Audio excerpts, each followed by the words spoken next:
Here I am pulling my bunched up sock out of my boot for like the 10th time that day. And my husband turns to me and goes, "What is wrong with your foot?" And I'm like, "My sock's all bunched up," which like is like one of my top 10 pet peeves. I hate having my socks bunched up. Anything uncomfortable in my feet and my shoes drives me nuts. And he's like, "How old are those socks?" And I'm like, blink, blink, blink, blink. I have no idea. And there's that moment of like, oh man, I have just made sure my kids have an entire winter wardrobe. And here I don't have socks to wear. Great. Are you overwhelmed by motherhood and barely keeping your head above water? Are you confused and frustrated by how all the other moms make it look so easy? You can't figure out how to manage the chaos in your mind, your home, or your family. I get you, mama. Parenting with ADHD is hard. Here is your permission slip to let go of the Pinterest-worthy visions of organization and structure fit for everyone else. Let's do life like our brains do life. Creatively, lovingly, and with all our might. When we embrace who we are and how our brains work, we can figure out how to live our lives successfully and, in turn, lead our families well. At the end of the day, we just want to be good moms. But, spoiler alert, you are already a great mom. ADHD does not mean you're doomed to be a hot mess, mama. You can rewrite your story from shame spiral to success story. And I'll be right here beside you to cheer you on. Welcome to Motherhood in ADHD. Hey there, successful mama. It's your friend Patricia Sung. When it comes to spending money, this can be a really sore spot for us with ADHD. All kinds of stuff gets stirred up when we think about spending money, keeping track of money, checking the budget, impulse spending, overspending. It can come with a lot of baggage. And today I want you to know that there are different kinds of spending and that we don't have to apply all of the baggage that we carry around with us about money to every single purchase. There are different kinds of purchases. And when we can separate them out, then we don't have to have a lot of guilt and shame over every single one. Yes, some may still be there, but certain things that we're spending money on need to be spent. So let's talk through some of the things that are holding us back on making wise decisions and spending money in a way that makes sense for what our family needs. When we look at how we spend money, there are certain things that we need to be spending money on. Look, life costs money. Everything costs money, and we only have so much to deal with. And from like a strategy perspective, I've already talked on the podcast here about making wise money decisions. So you can go back way to the beginning. Don't judge me. I didn't know what I was doing back then. All the way back to episodes like 22, 23, 24, 31, and 32. Those are all about like making wise decisions with our money. Like, how do you make a budget when you have ADHD? How do you actually follow the budget? How do you put money in savings? How do you not overdraw your account? Like, those are all covered in there.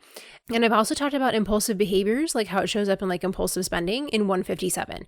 So strategy-wise, we've talked about money quite a bit. Where I see it showing up right now, even in myself here, is like not buying new socks. Like, you deserve to have money spent on you, and we don't think so. Here I am, I bought my kids a whole wardrobe, making sure they had everything they needed for winter, they got pants that were long enough, and we went to New York City for a couple of days over Christmas break, and here I am hiking up my socks every like 2 minutes because I'm wearing old socks that don't have elastic that work in them anymore. And it's not until my husband points out like, how old are those socks? I was like, oh my gosh, I have no idea. I don't know when I bought them. That means they've got to be probably at least 10 years old. Who knows? I mean, and granted, like I'm in Houston, we don't wear like boots and like big fuzzy socks around very often, but like the fact that I don't have socks that stay on my feet is a problem. I deserve socks that stay on my feet, as do you. So when we carry around this guilt about spending money on ourselves,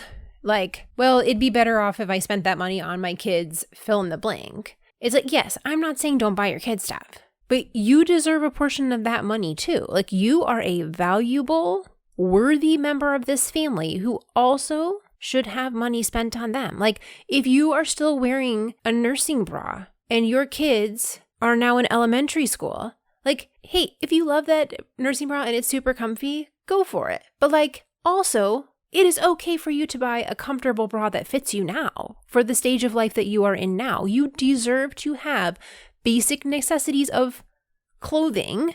They don't have to be the fanciest, schmanciest thing there is, but like you deserve to have your needs covered as well because you are part of the family.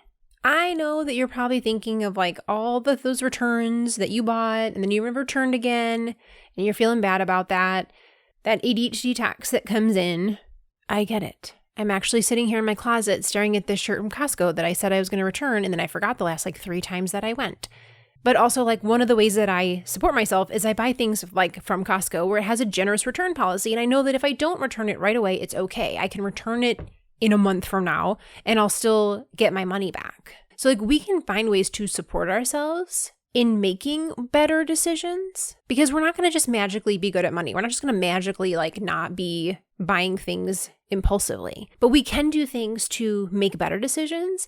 And just because you made a bad decision one time or many times doesn't mean that you don't deserve to have that money still spent on you for like basic things or even like things that you think feel like a luxury. Because I would challenge that perhaps taking care of yourself is not actually a luxury like we like to categorize it. It's a whole lot easier to say, oh, well, that's like a luxury item and like we have other things that are more important to spend it on. And then we can rationalize away like that I don't need new socks. But like, is that actually a luxury to have socks that stay on your feet? There are times in our lives where we have to stick to a really tight budget. And no, there is no money for a new bra in this budget. But there's a lot of times also that we choose to spend the money on everybody else and we give ourselves 0% of the pie.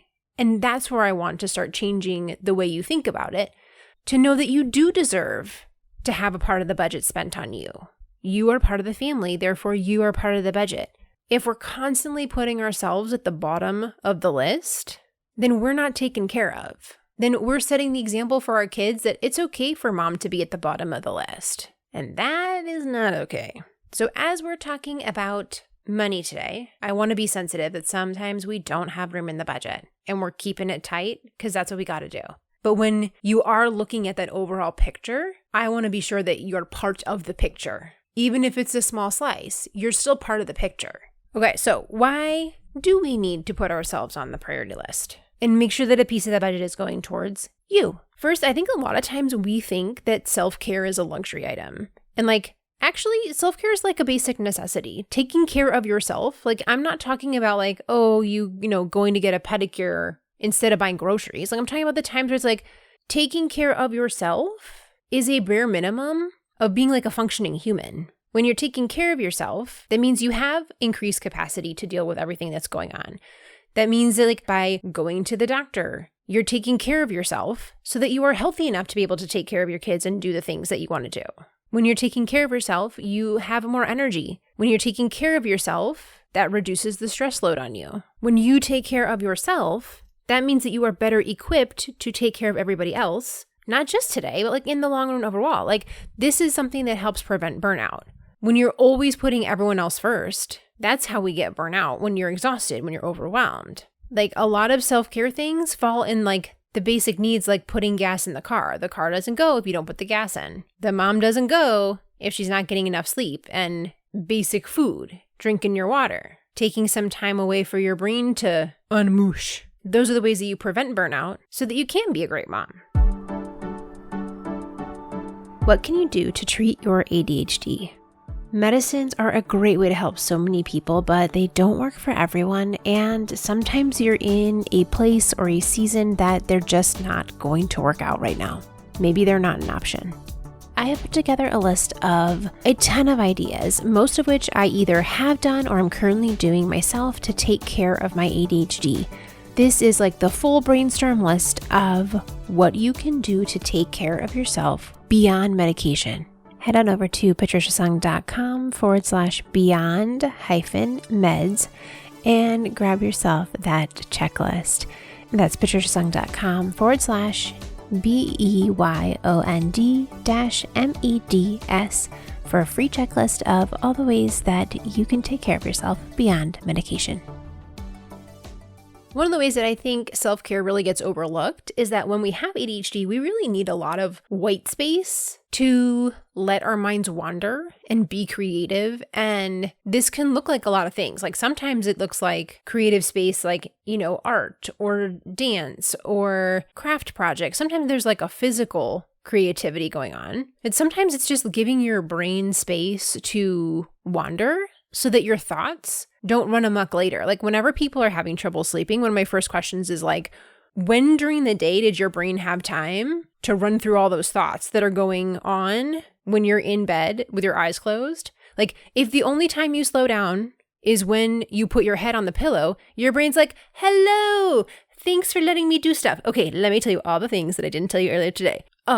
No brain, this is the time we're trying to go to sleep. So if we aren't giving ourselves the space during the day to be able to let our mind wander and think about all those things that pop up, that's what's keeping you up at night half the time. So that self-care time, that time where you step away from all your responsibilities, maybe not all of them, but some of them, that is what allows your brain to unravel all of its busyness that comes with having ADHD. You need that space to let your mind wander, recharge. Those times where thoughts are marinating around your head, that's when you can unfold and problem solve. That's why you get all your good ideas when you're driving or in the shower or when you're on the potty. That's when your brain has time to come up with all the cool stuff because you're finally not doing 600 things. Even if that time is used for your kids, you're trying to come up with a solution of man, I don't know what to do about this kid's problem about, their friend drama. If you don't give your brain space to problem solve and turn it around, that's when your brain can come up with all the good ideas and figure out how are you going to deal with this problem. But also that decompression time gives you the space to breathe and take some of this responsibility off your shoulders and allow you to rest so that you have the capacity to do all of that. And the other part where I think self-care gets a bad rap when we're spending money on ourselves is that this is one of the ways that we actually strengthen our relationships. When you put money towards you instead of something else with the family, that doesn't mean you're being neglectful of your family. Yes, there's only so much of the pie to go around, but that doesn't mean that by using part of it, everyone else is derelict. They will be okay if they get 90% of their wishes filled and 10% of that goes towards you. They'll be all right. But also spending money on yourself keeps you from becoming resentful and feeling like you're being neglected and everybody else is getting their needs met, or in some of their wants probably too. That can start to eat at us. And we start to feel resentful. Why aren't I important? How come I don't get to be cared for? And that's a really slippery slope that we can fall down when we're not taking care of ourselves. But also we have to be the ones to say that. Yes, of course, we wish somebody else in the family would point out that we need a break or that we need this or that. But ultimately, as the mom, we're driving the bus on a lot of financial decisions. So if we're not putting ourselves on the list, it's not going to happen. And when you are happy and fulfilled and being taken care of and getting refreshment, then you're going to have a better attitude the rest of the time because your needs are being met too. So it creates a better dynamic within your family because everyone's getting needs met. Everyone feels important. Everyone shows up as, part of the priority list at some point in the day. And when we're in a better mood, then we're able to have stronger emotional connections and have good conversations and things can be lighthearted. None of that happens when we're feeling resentful. So when you are thinking about this money would be better spent here, but better by what definition? Because taking care of yourself is not selfish. You are a human too. You need to be on the list of priorities just like everybody else in the family is. And that's an investment. When you take care of yourself, you get the benefit, but you also get the benefit within your family. So it comes back to you twofold or tenfold because your family gets a happier mom, a more content mom, a mom who has basic needs met. And that's a big part of how our family dynamic comes together is when everybody's needs are met. When there's somebody who is absorbing all of the resources of the group, that imbalance sometimes is necessary, but when it's not necessary, it creates a lot of problems. So we want to make sure that we are taking care of ourselves too. Because I asked about this in the Facebook group a couple months ago, spending money. And it was a pretty wide split of some people do whatever they want. Some people talk to their partner about every decision. Some only talk to their partner about big decisions. It was a pretty widespread, but there was a common theme of feeling uncomfortable in talking to your partner about spending money on yourself. And I think this is a lot of times where it's a multi-layered thing. But like when we've made a lot of impulse purchases or not followed the budget or made decisions that we regretted about our money, a lot of times it will come back into play of like, well, now I don't feel like I deserve to ask for part of the money to go towards me because I wasted A, B, C, and D, and now I don't feel like I deserve what's there. When we carry this guilt and shame into these conversations, not only is it not good for us, because we're starting that conversation from like a stressed point, but when we carry that in and our partner doesn't know that like that's part of the brewings underneath the surface, they don't know how to help us. So when we're having these conversations about spending money on ourselves with our partner, there's a few things I think help make it a little bit easier. One is starting the conversation like at the right time, the right place, like not when everybody's grumpy, not when people had a bad day, not when, there's a whole bunch of distractions and kids running around. Like you want to have a talk about something sensitive like money when everybody's in a fairly good mood, relaxed, not worried about other things. And yes, it can be very hard to find a time like that when you have kids around. Like we can also go to our partner and say like, hey, I have some questions about money stuff. Like when's a good time for us to do that? And mark it out on the calendar. Like, hey, I think Tuesday after the kids go to bed would be a good one. And it's okay to be like, you know what? Today was a really crappy day. We probably need to talk about this another day because I'm in a rough mood. And when you have this open communication with your partner and letting them know how you're feeling, they can then help you and you can help them, where you can like start off the conversation just on a better foot that way. But being honest in the way that you feel matters a lot. There are so many things that I did not realize I brought into conversations before my husband and I started going to marriage counseling, and realizing like just how much baggage I carried into so many of our conversations, and like, sidestepping and like walking on eggshells on like what I thought I should or shouldn't say. And a lot of them were actually like came from me. It wasn't anything that he did or said that made me approach the conversation that way. A lot of it was like the trauma that I grew up with, or my worries, or my intrusive thoughts that were telling me like I had to like do all these things and jump through all these hoops in order to deserve having money spent on me. I mean, and like a lot of preconceived notions about a lot of topics, but today I'm talking about money, so I'm gonna stay there. When we can be honest and say like, here's how I feel about this. Here's what I'm concerned about. This is how I'm feeling about it. And sticking like to those I statements and like focusing on what I need, how I'm feeling, and avoiding the like, you did this, you always do that. Like, oh, no, back up the truck.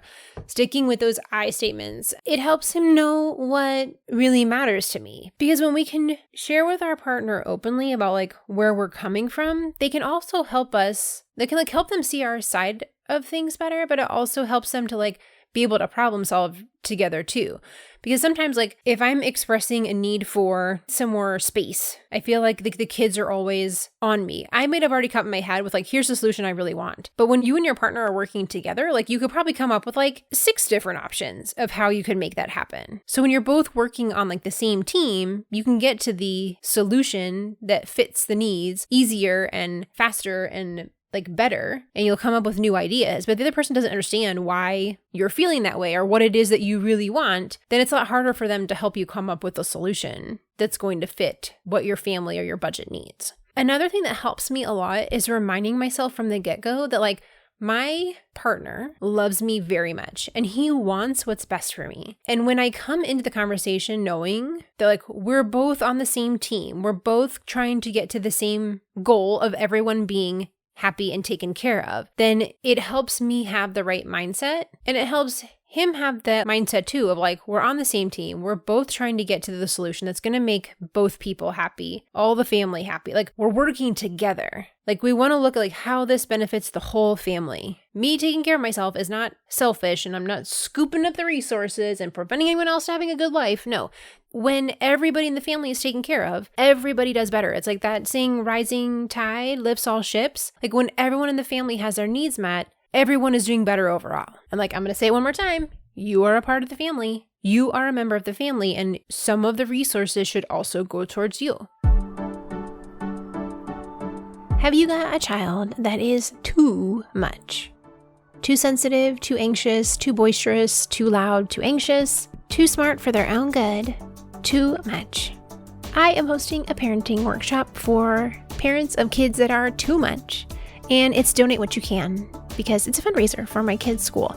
They lost funding for the GT program for next year, and so a bunch of parents have banded together, and we are raising money to be able to keep that program for our kids. So donate what you can for the Your Gifted Child series. It's a parenting workshop where we are going to cover 3 different topics. There, you can show up live or you can watch the replay.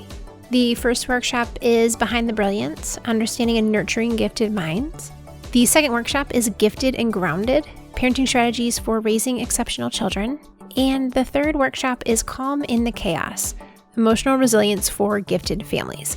So if you have a child that is too much, please come join me and donate to a very good cause. You can find all the information at patriciasung.com/GT.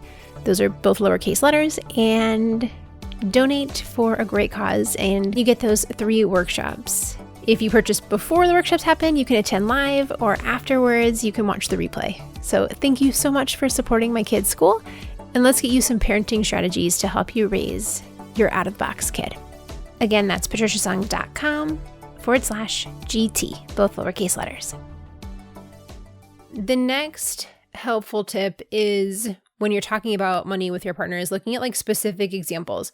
When you go in and say, like, we need to send money on X, I think it'll be about this much. It's a lot easier for both people to like understand in the conversation what you're going for than to be like, I need time for me. And it's like, well, okay, like what does that mean? How long is that? How much does it cost? How much burden is the other partner taking to make that happen? Like when we give specific examples. So when we give specific examples, it helps them to know what the ask is. But also know, like, you probably don't need to go in with like a PowerPoint presentation and like 5 pages of notes, but some specifics are good. Like one of the things that actually drives my husband bonkers is when I come up with an idea and I've like researched it so far that I know exactly what I want to do. And then he's like, how is this not a team decision? Like, why didn't you tell me earlier so we could have worked on this together?